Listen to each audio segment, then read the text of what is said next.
Hey, what's up, guys? Tony here, and here is some Battlefield 3 for you. I was playing last night, and there was absolutely nobody on, which is really weird because there's usually at least 3 or 4 guys online. So, I don't know if you guys out there have ever played by yourself. You probably have. I personally don't like to do it. I pretty much avoid it, but I was recording some gameplay for a jet tutorial that I'm going to do for another channel, and I just got into a couple matches where I was all by myself. And it was weird because I didn't get anyone to join my squad, and to be honest, I didn't even think to join a squad. I don't know why. I just sort of stayed in my own squad, or maybe I was just not in a squad. I'd have to look at the video. Anyways, I'm just so used to not finding squads and like joining up with my regular guys, I just totally forgot about it. And I remember why I like playing with squad mates and people that you know, because the experience is like way better. It's I mean, you'll see what's going on. It gets to, there was a point of frustration before this match, like it was ridiculous, and you'll see some points where like people don't go and play the objective while I'm playing the objective. I'm getting killed doing it. It's pretty bad. But what I want to talk about is relationships, I guess. I think the title of this video will probably be The Breakup. And it's my own personal relationship. And it's weird because right now all my friends are super busy with school. They are either moved out of the area, like DeWitt's moved out of the area. He lives in Orange County now, so he lives about, I don't know, about an hour or so north of me. And it's really weird when people start to move away. Like another friend of mine moved to Los Angeles. We got a couple of people living north of me now. My younger brother moved about an hour and 15 minutes northeast of me. And getting to see him and his kids is kind of a pain in the butt. But basically my point is that I have this support group. I had this support group, and it's just sort of been, I don't know, spreading apart. So nobody is like really interacting. Like tonight I'm going to go play softball with my brother. A couple of my friends are going to be there. They play on another softball team. And then I'm going to play with some friends, some people that I've played softball with before.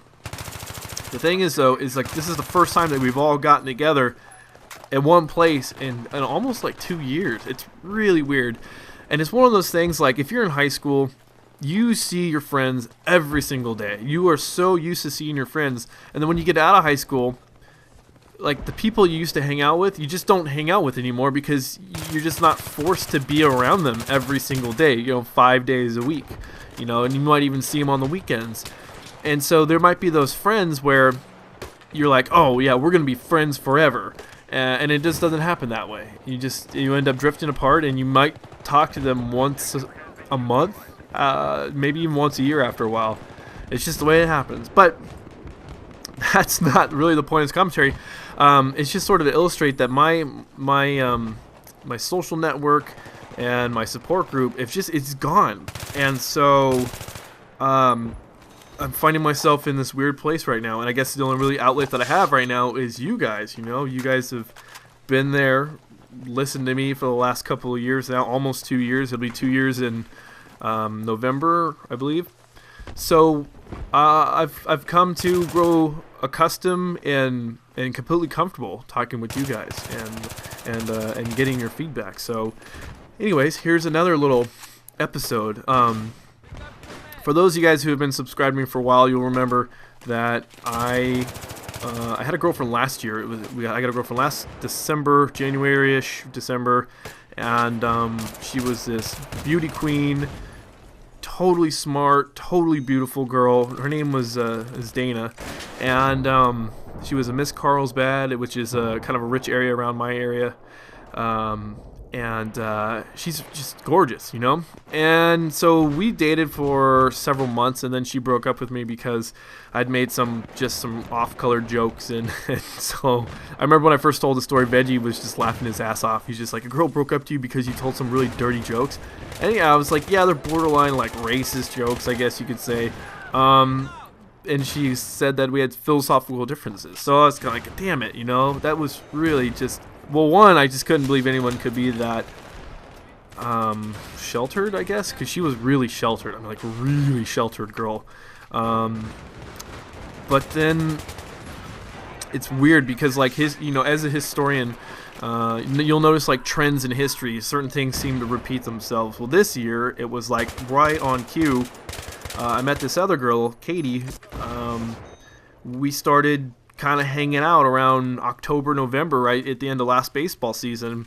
And we got talking about baseball, and Kim is a friend of my friend. Katie is a friend of my friend Kim. There's too many K's in this story. And actually, they are good friends. They're like carpool buddies. They live sort of in the same area. And so I'm like the third wheel of this friendship. I met Kim in my history classes because she's a historian, history major as well. Katie is a like a social science major, human development, I believe, is her major. I should know that since we dated. And so, yeah, I through Kim, I met Katie, and so I just kind of was at that point where I was kind of looking for a girlfriend again, because the Dana situation sort of messed me up pretty good, because I really liked that girl. I was kind of surprised at how much I liked that girl.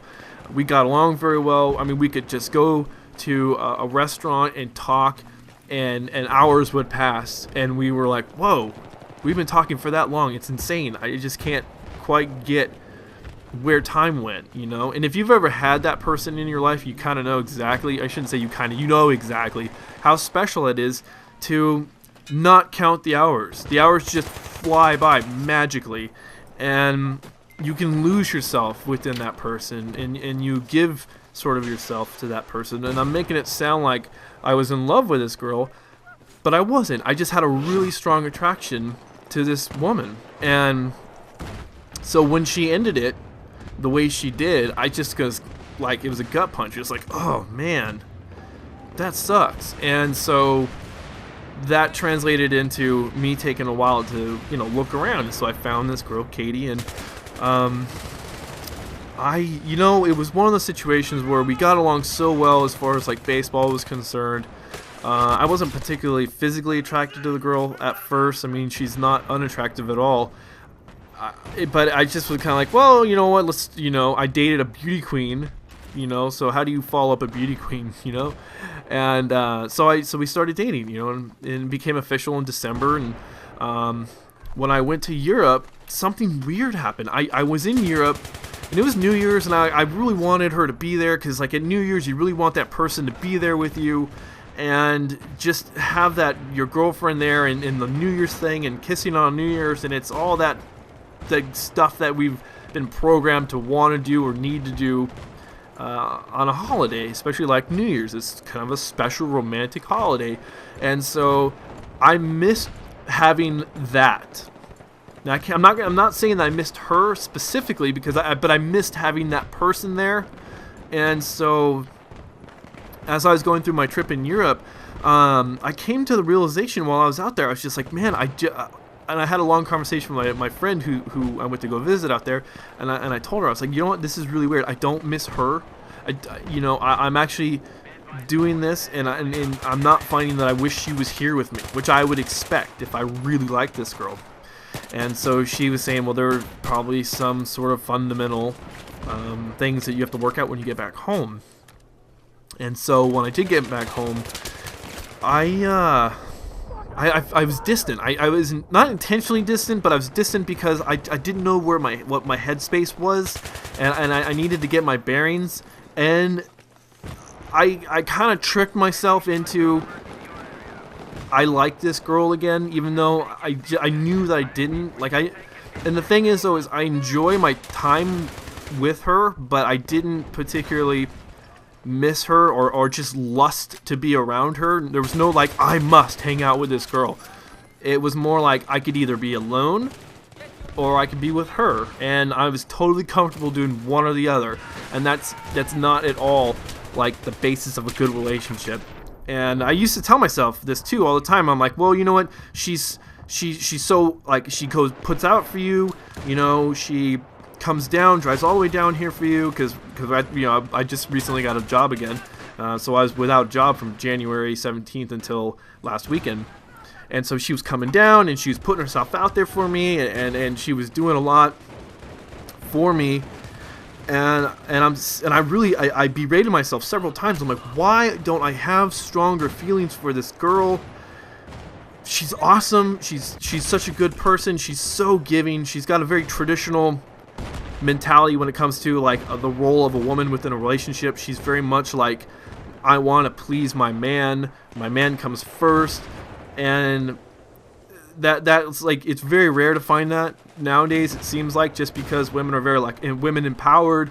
You know, guys have to really work for a woman, and it was really strange to have a woman the opposite. You know, she was like, whatever you want, let's do whatever you want. You know, it struck me, and it was kind of one of those things that was like, oh man.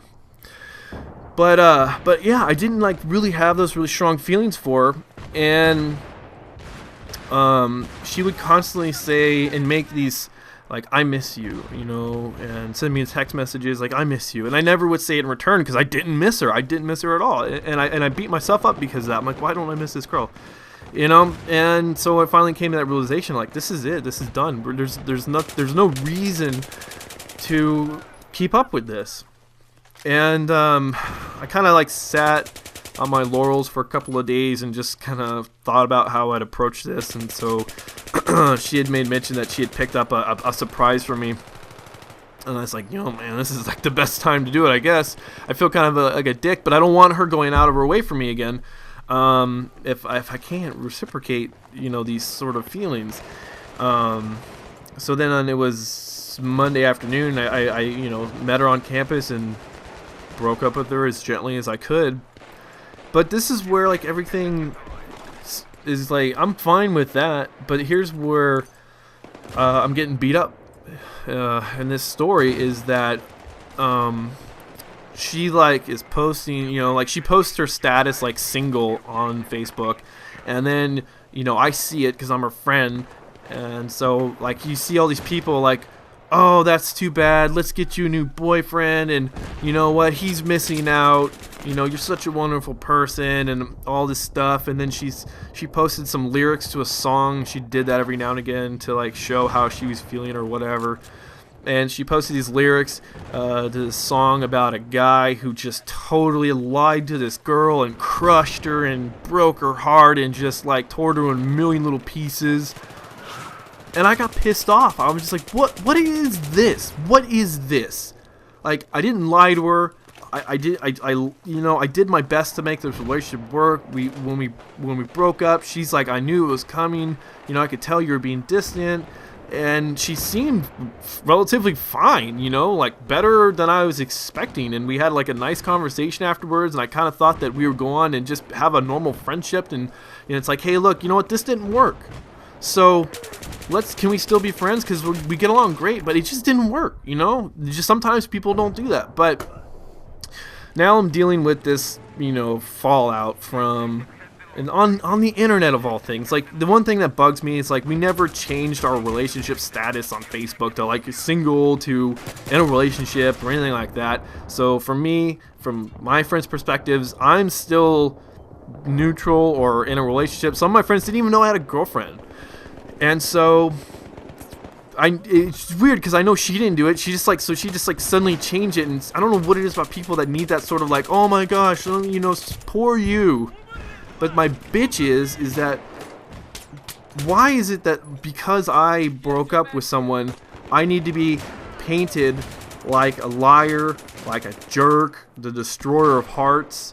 You know, what is that? Why can't I just be the guy who said, you know what, I'm breaking up with you because you're more into this relationship than I am, and if we keep going along this path, you're going to get really attached, and when I break up with you, it's going to be devastating. So we've only really been dating for 3 months, about almost 4.